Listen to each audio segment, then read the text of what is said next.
All right. Hello. Welcome back to the Canyon Heights Ward podcast. Today I am meeting with Sister Jessica Yao. Hi, Jessica. Hi, how are you? I'm okay. Doing Good. good. So the best place to begin for me is the beginning. Okay. So, what do you remember about your childhood? Oh, that's a tough question. Just a couple memories that stick out. Let's see. So I grew up in a family of 5 kids, and I was the fourth of 5. And so I grew up doing a lot of things with um, kind of tagging along my older siblings. So a lot of, going to sports games and trying to, be like my older sister. And I got lots of hand-me-down clothes. So always trying to be involved with my older siblings and So, wanting to how many sisters? How many brothers? So I have one sister and 3 brothers. And the sister is older than you? Yeah. So she is 7 years older than I am.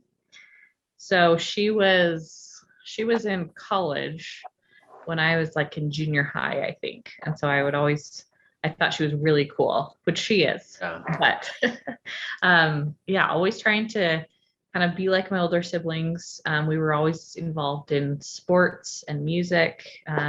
What kind of sports? All kinds of sports. So in our house, we played soccer, we played basketball. I played a little bit of volleyball and softball. I think as a kid, though, as my earliest memories, I was kind of a tomboy growing up. And so my earliest memories, my best friend was a boy who lived down the street.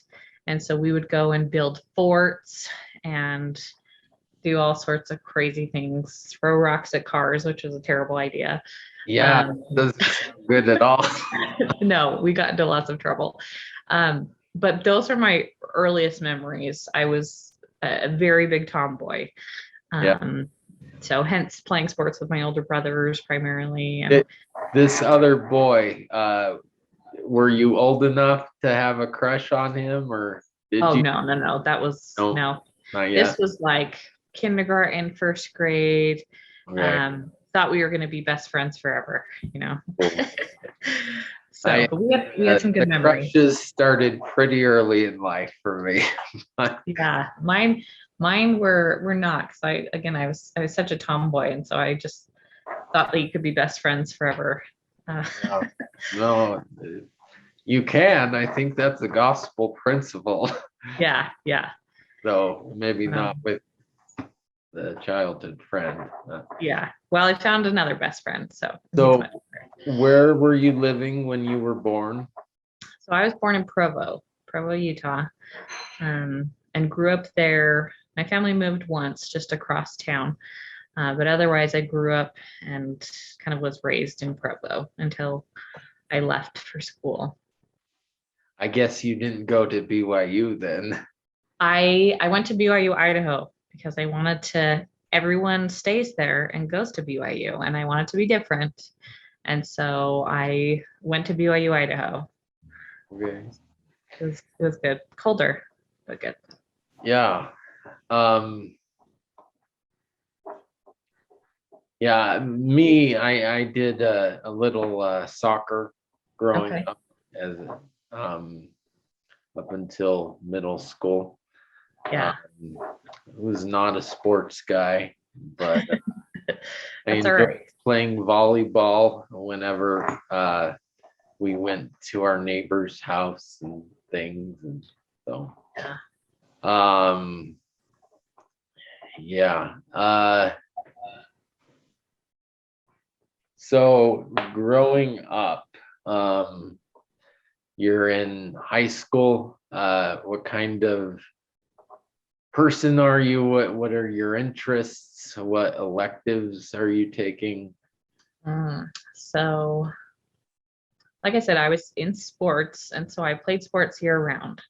Um, and so I would play one and then finish and then start the next season. But outside of that, So would it rotate between the three that you mentioned or between basketball and soccer? so it rotated. I guess I played soccer because soccer was a fall sport. So I played soccer for the first 2 years. So soccer, basketball, and then softball.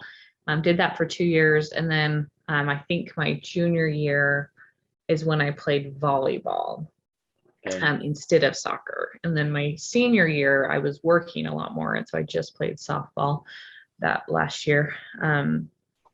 But then I started to get involved in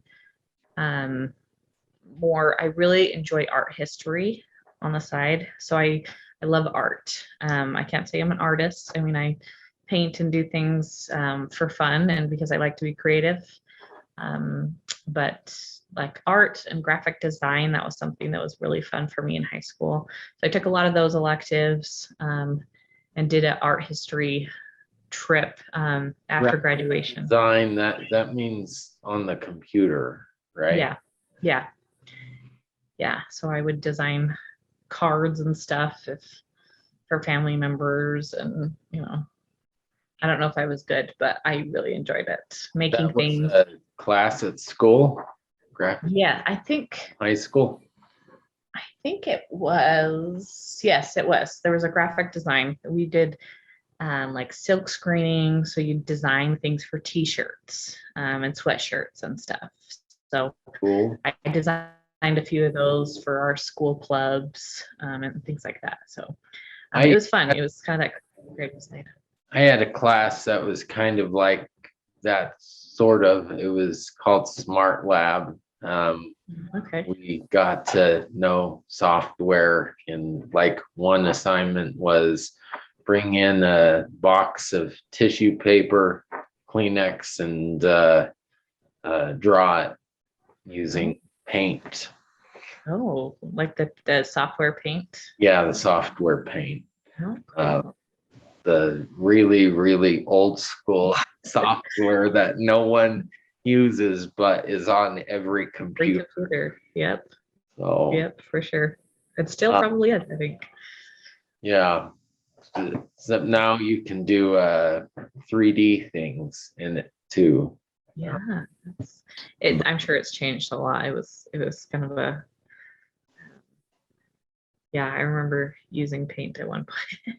Did you use Photoshop, Adobe? So I used more of one of the Adobe, it's called InDesign. So there's Photoshop that deals with more with photos, but then InDesign was like, if you designed a magazine cover or something like that. And so that's something that I would work in a lot. So it's kind of creating your own designs and stuff. So is that kind of like Microsoft Publisher then? Yeah. Mhm. Okay.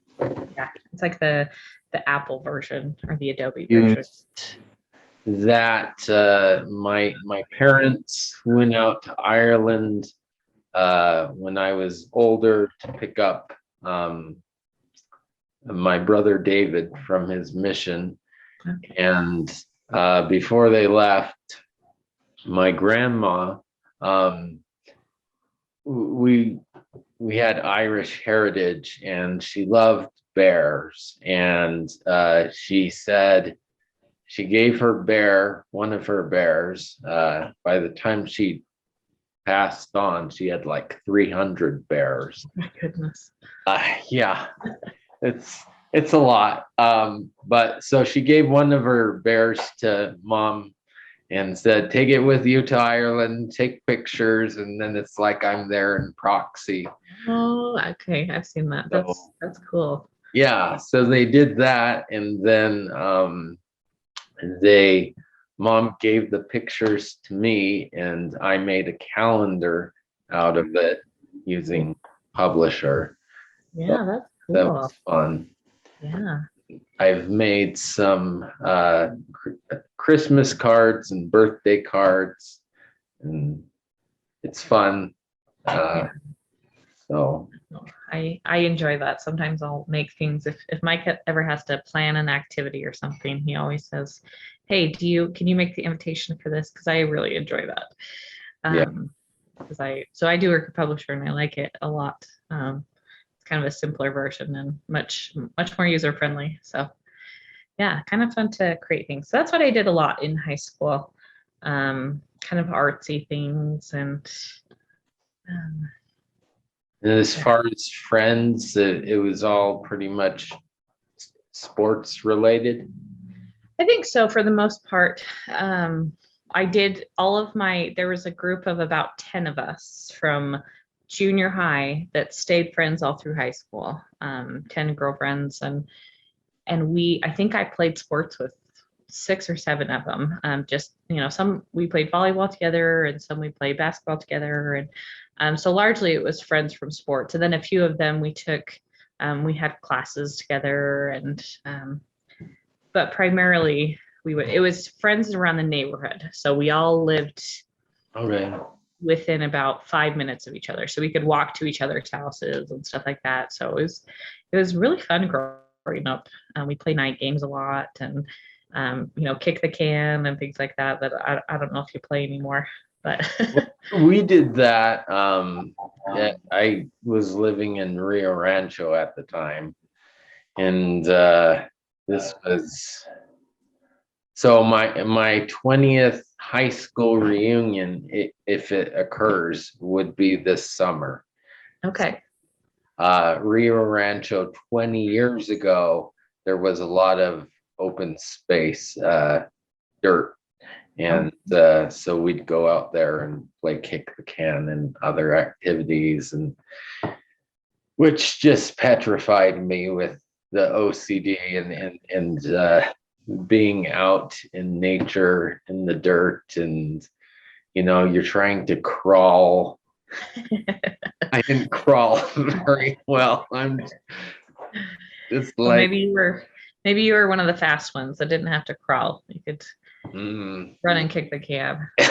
so, um, yeah,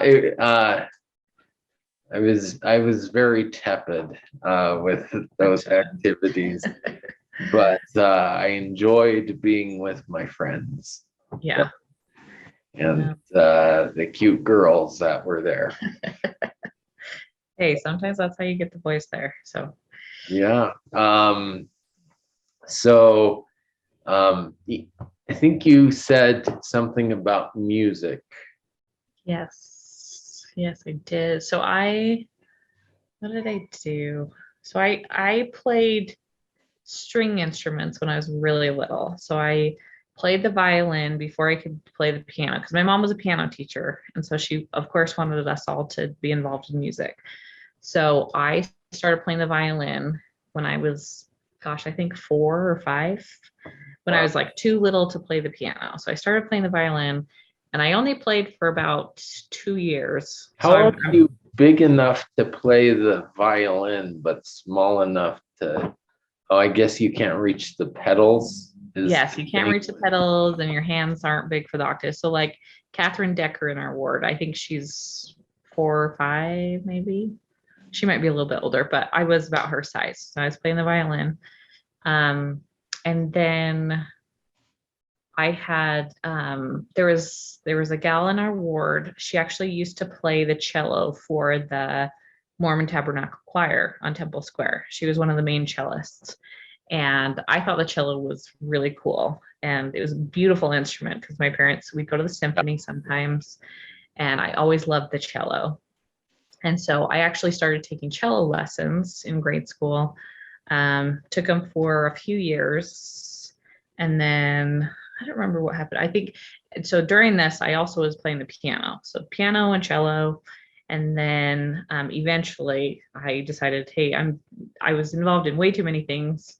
So I decided to stick with piano. And so I continued to play the piano, I think through high school, and then stopped playing there. So I would say if someone were to say, can you play an instrument? I would say I can play the piano.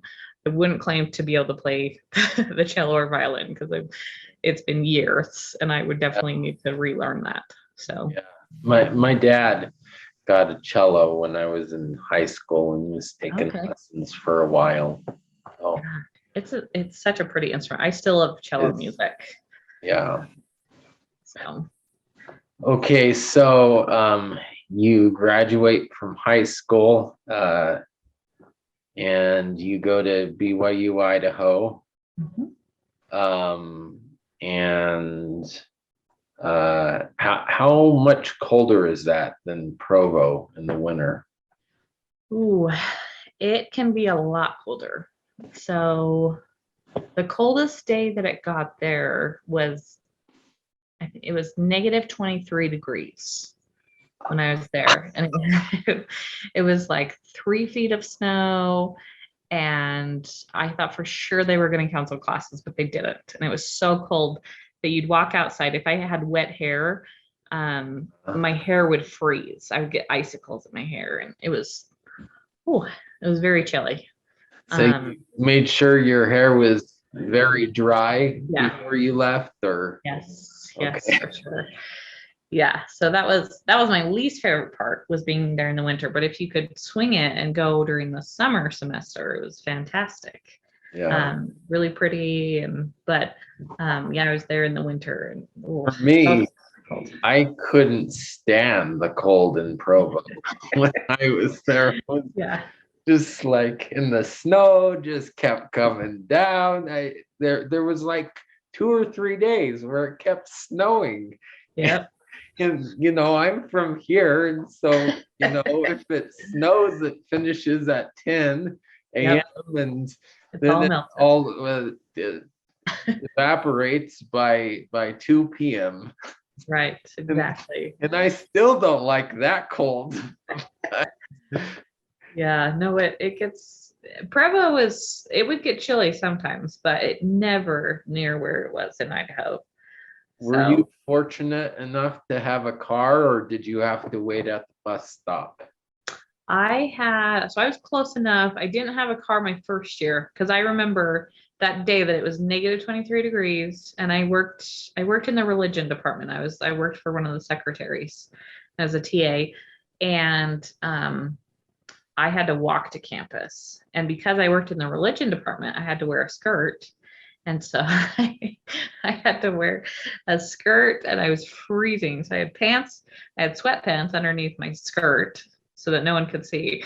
But I was so, so cold, and I had to walk all the way up to campus. And so I did not have a car. I would have really liked a car at that point. Yeah, I started out without a car, and about a year into that, my parents decided Gregory needs his car, which was a problem because Gregory's car had died, Oh, shoot. but they invested in its resurrection and Oh, good.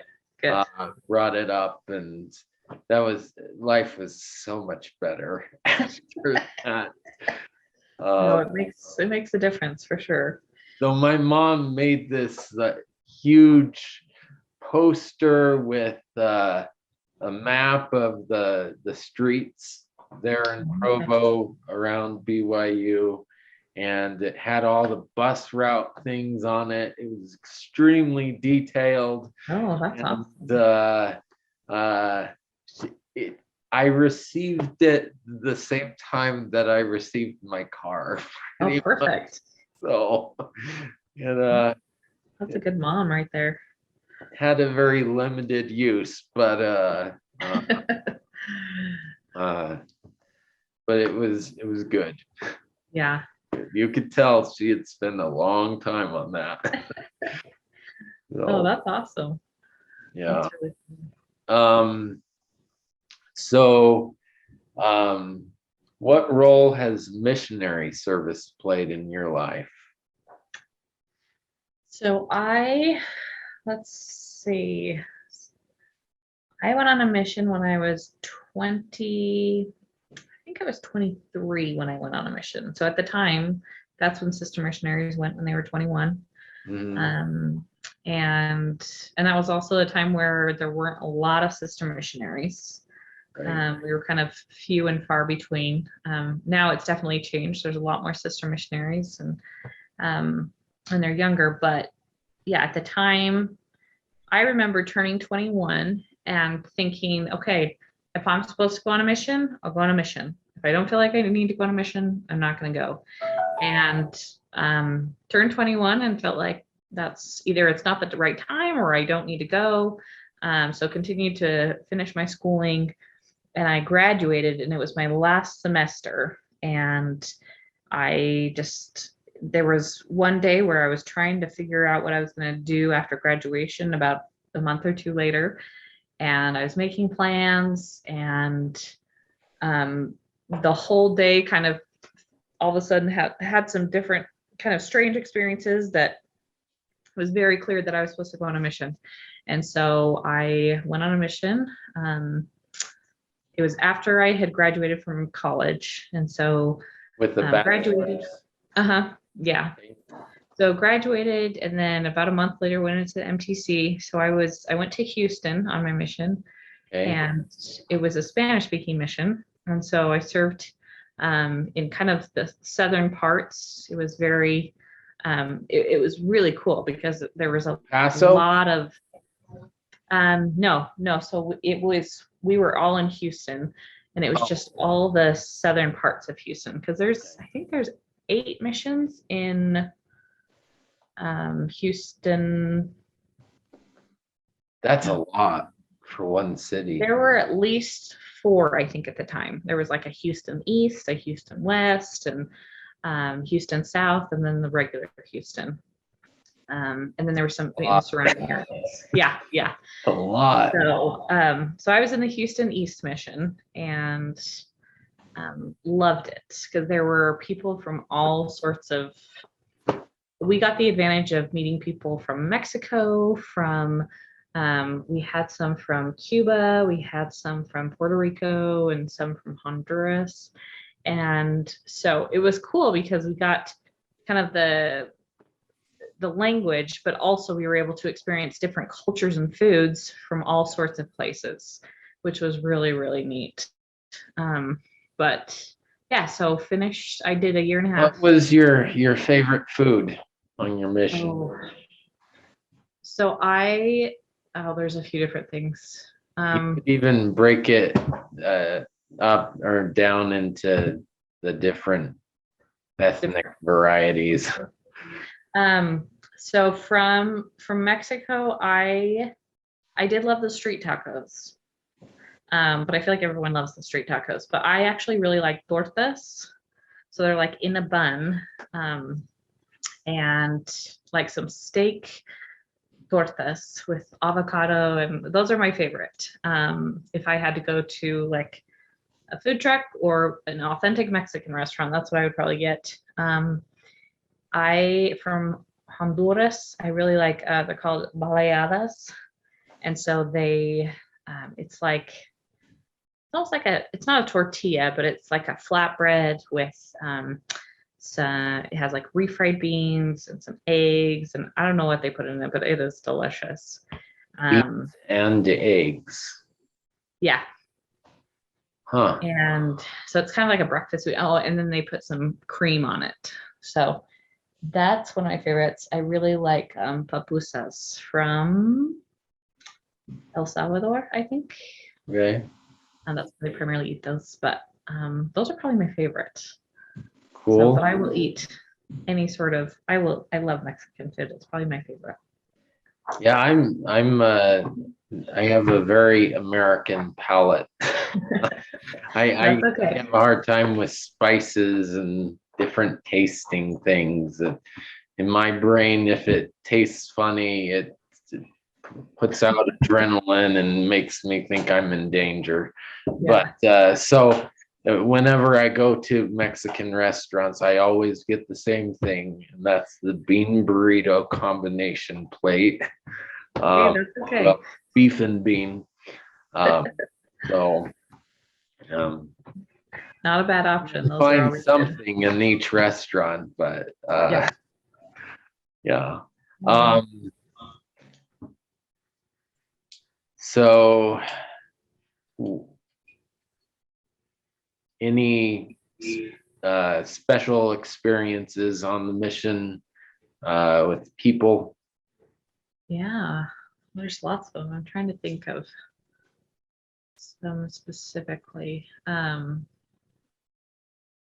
remember one. This was probably one of my favorite experiences, and one of so I was with a companion, and it was raining. And when it rained, like when it rains here, it rains. But when it rains in Houston, it is like a downpour. Like the underpasses are flooding, and you can't even see out your windshield. Um, and we were on bikes at the time because I was in an all biking area. And so we were at this apartment complex, and we had put on our rain jackets, or like our ponchos, rain jackets, whatever. And I remember walking into this apartment complex, and I think it was like 8:45 at night. So we were getting ready to go back inside, and we just felt impressed to keep knocking on these doors. And I thought, this is crazy. First of all, no one's going to open up to us because it's nighttime. And it just like nobody answers their door at night, especially when it's a rainstorm. It's just like no one's going to answer. But I remember feeling really prompted to, I told my companion, I just had this thought of move your name tag, because when we put on our raincoats, we forgot that our name tags were inside, right? And so we felt like I just had this thought of, put your name tag outside. And so I told my companion, hey, we need to move our name tags so that people can see. And it was really cool because we were knocking, and of course no one answered. And it was kind of one of those, like, we were only going to knock a few more doors. And so we knocked on a door, and this gentleman opened it up, and he said, do you want to come inside? And so his family was inside. So we went in there and started talking to them, and decided to come back, and we scheduled another appointment to come teach them a lesson.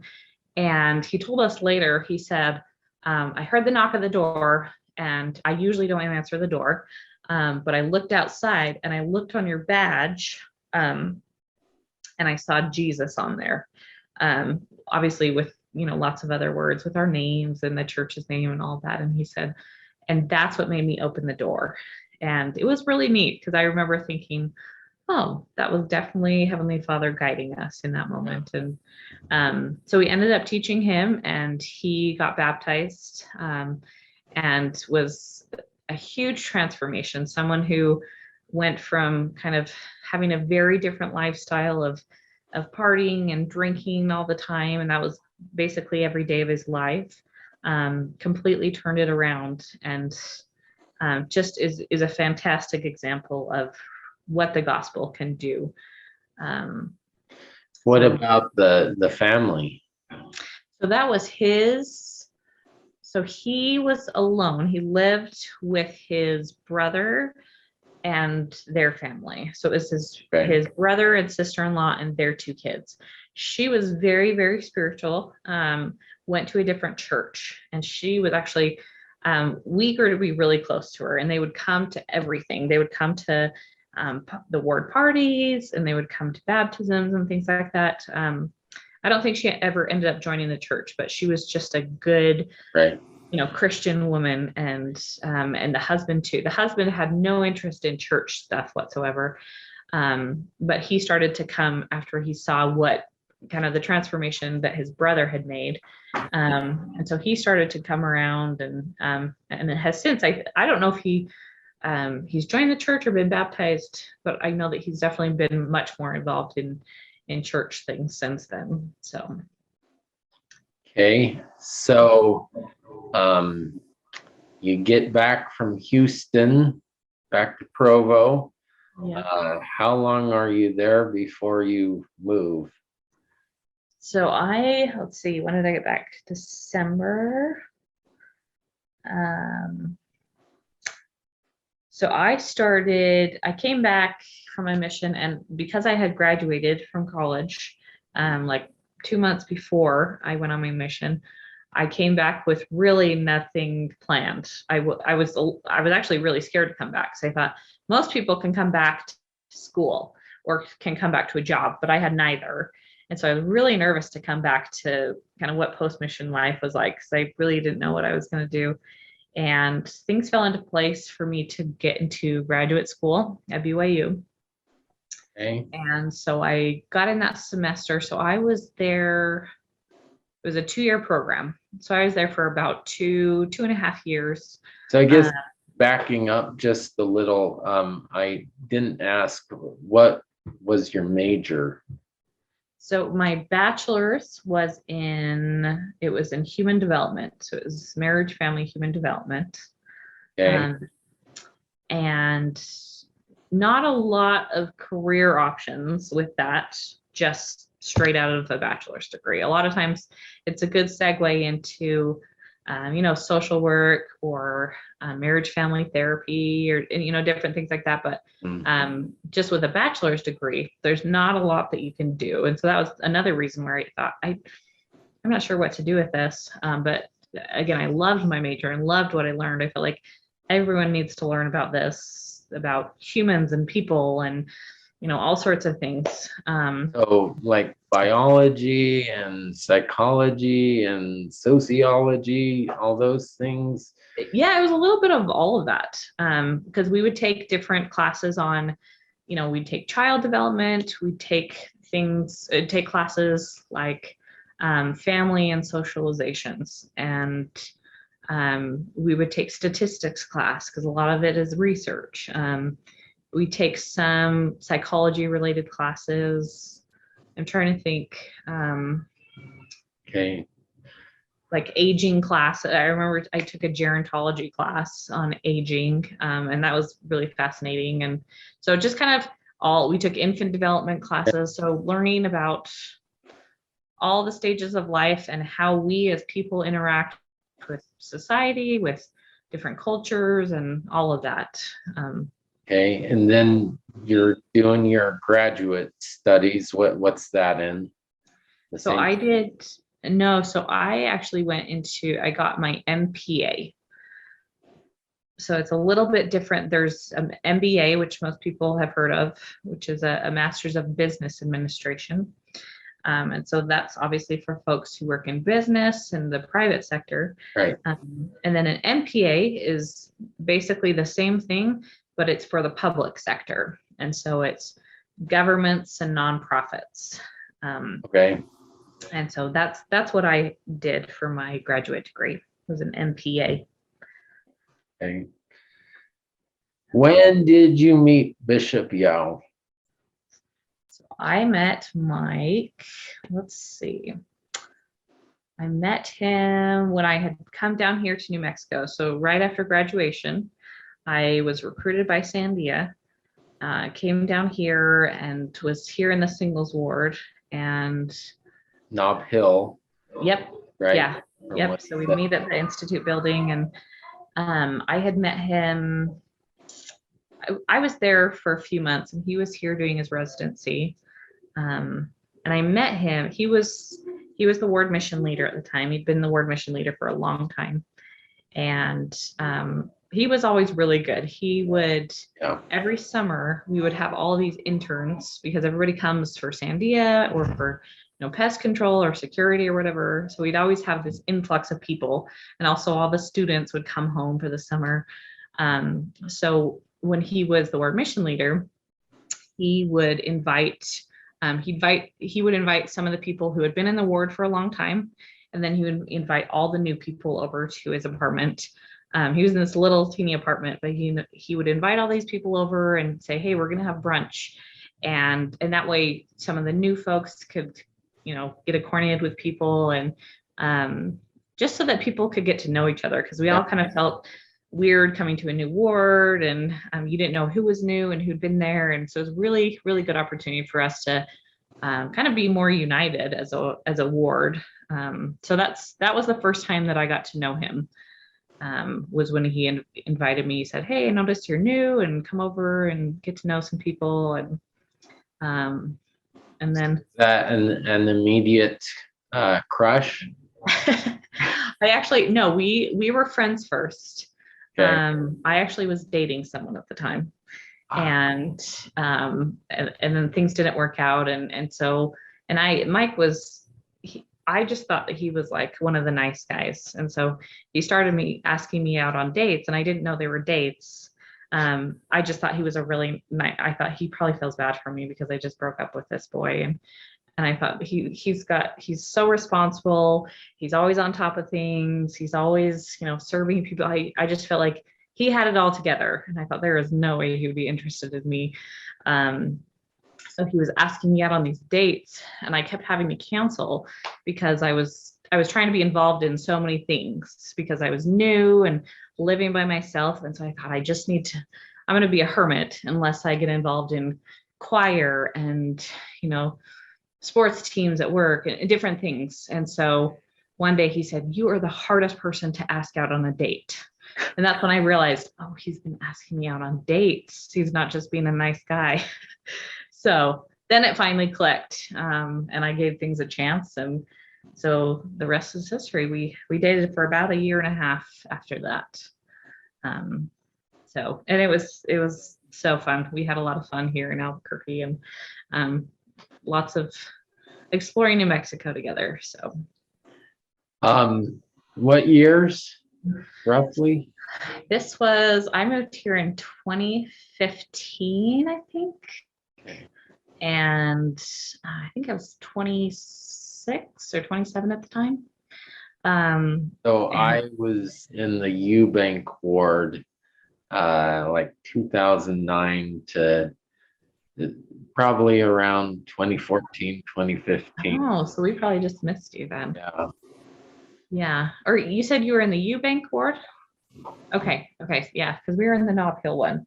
But there's lots of activities with everybody. So I'm sure we probably ran into you at some point, or at some activity we met. But were they still doing CFYA on Wednesdays when you were there?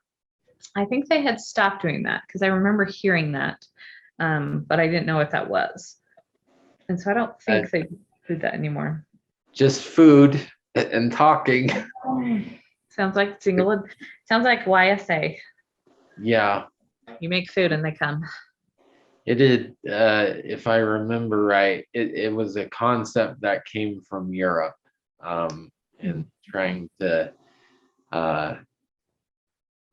provide a safe shelter and activities for the people in Europe, the YSAs, that I guess they didn't have the normal kinds of things that we do. Right. So,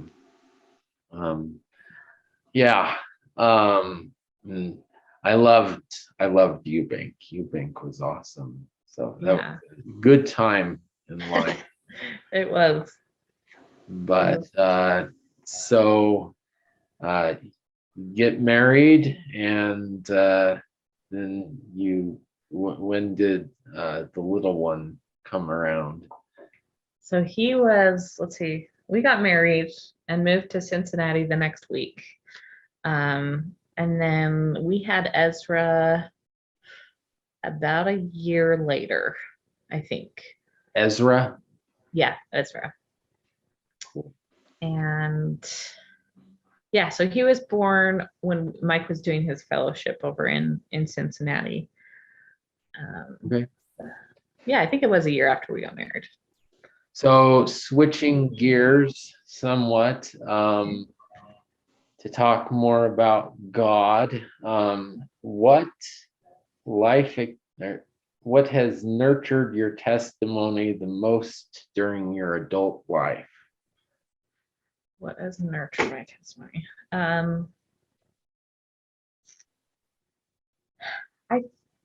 I would probably say the Book of Mormon for me.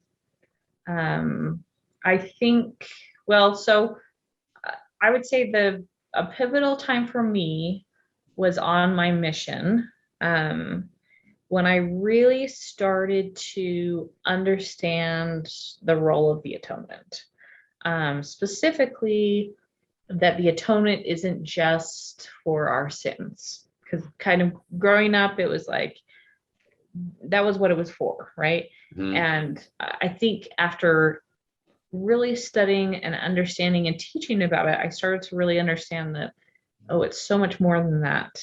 And so had some experiences, particularly because I was kind of a perfectionist. And so really struggled with not being exactly perfect on my mission. And it was, if I was 5 minutes late to my study, I felt like I was trying to be, they talk about obedience on your mission and being exactly obedient. And I felt like if I wasn't that, then I had failed. Right. And it was kind of a mental thing that I struggled with a lot on my mission in particular. And so really coming to understand how the atonement played into that, and kind of giving things up and allowing the Savior to take on some of our burdens and challenges. And specifically for me, that was something that I really struggled with. And so that I think was a really transforming experience in building my testimony initially. And then I think just through teaching about the Book of Mormon and reading it, it's become something that I love.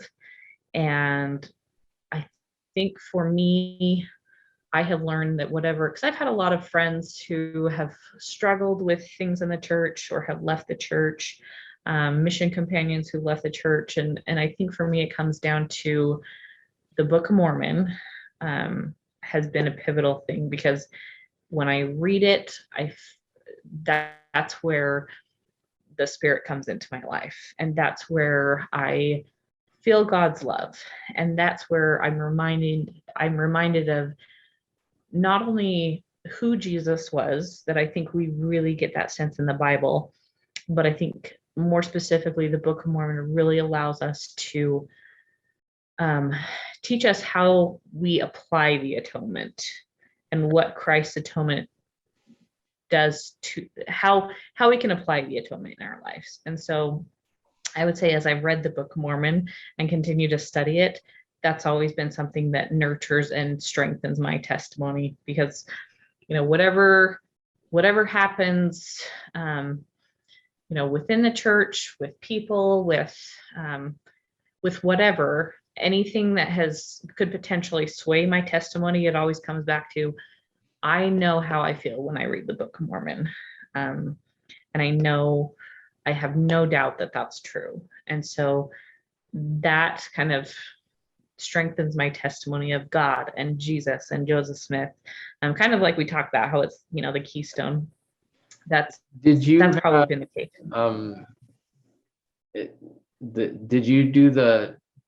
Did you have the Moroni challenge moment at any certain period of your life? Or because for me, I would read that and I got so frustrated because I would pray about it and just nothing. I would get nothing. And so my bishop hooked me up with the LDS Family Services, and I remember talking with the guy and like, well, you're not getting the answer because you already have the answer. You already believe it and know it's true. So I know there's like that end of things. And then there's people who do pray about it and really have a spiritual experience. I think because I had a similar experience to where I don't remember, I think maybe it was President Hinckley. There was a challenge to read the Book of Mormon by the end of the year. I think it was President Hinckley. Yeah. And so I had done that, and again, took the opportunity to pray about it, and was just kind of waiting for this spiritual experience. And I thought, okay, well, it's not coming. And I would say I had two follow-up experiences later. One was when I was reading, this was after, so it had been a few months, and I remember reading and kind of feeling frustrated that, like, why did I not get this big answer? Some people have these amazing experiences. And I just, again, had that, it was definitely the Spirit, just this, the still small voice, I just had the thought or the impression come to me, you already know it's true. And for me it was, oh, okay, yeah, you're right. And because I had been reading so much, um, I remember a time where I got so busy with, I don't remember what it was, school or something, work, I don't remember. And I had been studying very, very diligently the Book of Mormon, or at least doing my reading every single day. And I got really busy for, it's probably a month or so, and I was not great at doing my reading. And I couldn't figure out why things just weren't working out in my life. I thought, why am I so frustrated? Why am I stressed? And why are things not going my way? And just felt like things were out of sync in my life. And I remember talking to my mom about it. And she said, well, are you reading your scriptures and are you praying? And I thought, oh, no, I'm not.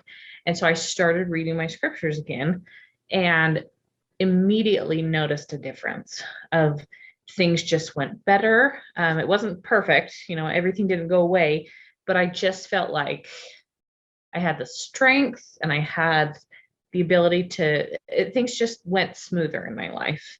And it was at that point where I thought, oh, there is a power in reading the Book of Mormon and it's studying the scriptures every day. And so that was also another point where it kind of built on that prior experience of, oh yes, I know that there is power in this book. What life experience has caused you to trust most in God? Trust most in God. And we're almost done. Okay, no, that's okay. Getting antsy. I think I always start with I think. Sorry about that. Mine have been, I've had a few different experiences where I have followed through with a decision, because oftentimes I've learned that when I make a decision, I move forward with the decision, and usually I pray at the same time and say, Heavenly Father, if this isn't the right decision, let me know. And so I've had a few experiences where I've said, okay, it was specifically, I remember thinking, okay, I'm gonna do this semester in school. And so I'd applied for housing, and I thought, Heavenly Father, if this isn't the right decision, let me know. And very clearly, within about a week, things fell through, and it was very obvious that I was not supposed to make that decision, or that I was not supposed to stay for that semester of school. And so, so I think just learning that when I move forward with my life, Heavenly Father will lead my path, because that experience, and other experiences later on taught me that, like, if I'm making the right choices in my life, if I'm keeping my covenants and doing what's right, He will guide my path. Sometimes He kind of stops me and reroutes my direction. One experience in particular, I felt like I needed to move to Albuquerque. And I thought, I don't know anything about Albuquerque other than there's balloons, every once a year or something. And I thought, this is so nuts. I don't know anyone. And it was very, because I had completely different plans previously. But when I came down here, I just had the strong impression of, you need to move here. And eventually that's, a few months later is when I met Mike. And it certainly has changed kind of the course of our lives in the last 10 years or so. So I think it's just been by being obedient and trying to follow the Spirit, and seeing where that's led me. I think those experiences have just strengthened my trust in God, that He is leading my path.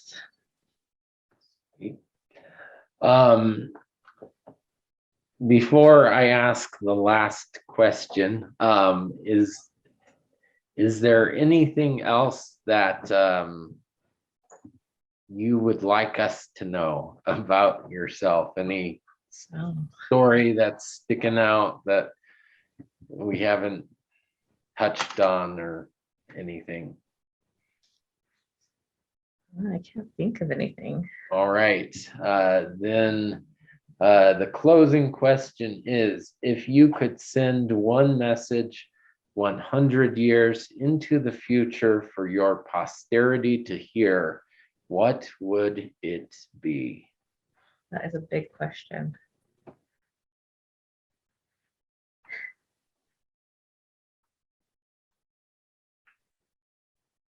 How many years from now, what would I tell my posterity? Um,